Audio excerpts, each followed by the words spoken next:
ಆ ಬ್ರಹ್ಮನಿಗೆ ಗೊತ್ತು. ಆಟದ ಉತ್ಸಾಹದಲ್ಲಿ ನಾವು ಕುಣಿದಾಡುತ್ತಿದ್ದಾಗ ಅಜ್ಜಿ ದೂರ ದೂರ ನಾನು ಮಡಿ ಎಂದು ನಮ್ಮನ್ನು ಕದರುತ್ತಿದ್ದರು. ಹಿತ್ತಾಳೆಯ ಚೊಂಬೊಂದರಲ್ಲಿ ನೀರು ತುಂಬಿಕೊಂಡು ತಾವು ಹೆಜ್ಜೆ ಇಡಬಹುದಾದ ಕಡೆಯಲ್ಲೆಲ್ಲ ಮೊದಲು ನೀರು ಚಿಮ್ಮಿಸಿಕೊಂಡು ನಂತರ ಕಾಲಿಡುತ್ತಿದ್ದರು.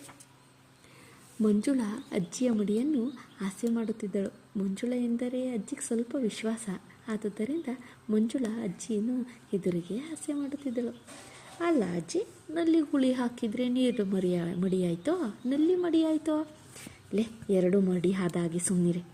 ನಲ್ಲಿ ಮಡಿಯಾಯಿತು, ನೀರು ಹೇಗಾಯಿತು? ನೀವು ಹುಳಿ ಹಾಕಿದ್ದು ನೀರಿಗೇನಲ್ಲ, ನಲ್ಲಿಗೆ ತಾನೇ. ಆ ಪೈಪಿಗೆ ನೀರು ತಿರುಗಿಸಿದವರು ಯಾವ ಜಾತಿಯವನೋ ಏನೋ. ಆಗ ಅಜ್ಜಿ ರೇಗ್ತಿದ್ರು. ಮುದ್ಕಿನ ಯಾಕೆ ಗೋಳಾಡಿಸ್ತೀಯ? ನಾನು ಋಷಿ ಪಂಚಮಿ ಮಾಡ್ತಿದ್ದೀನಿ, ಆದ್ದರಿಂದ ಸ್ವಲ್ಪವೂ ಆರೋತ ಕೆಡಬಾರ್ದು. ಆ ವಠಾರದ ತುಂಬ ಹೆಂಗಸರು ಹುಡುಗಿಯರಿದ್ದರಿಂದ ತಿಂಗಳಲ್ಲಿ 30 ದಿನವೂ 3 ದಿನದ ರಜದವರು ಯಾರಾದರೂ ಇರುತ್ತಿದ್ದರು. ಆಗ ಬೆಳಗಿನ ಹೊತ್ತು ಹಿಂಭಾಗದಲ್ಲಿದ್ದ ನಲ್ಲಿಯ ಬಳಿಗೆ ಅಜ್ಜಿ ಬರುವುದೆಂದರೆ ದೊಡ್ಡ ಸಂಭ್ರಮ.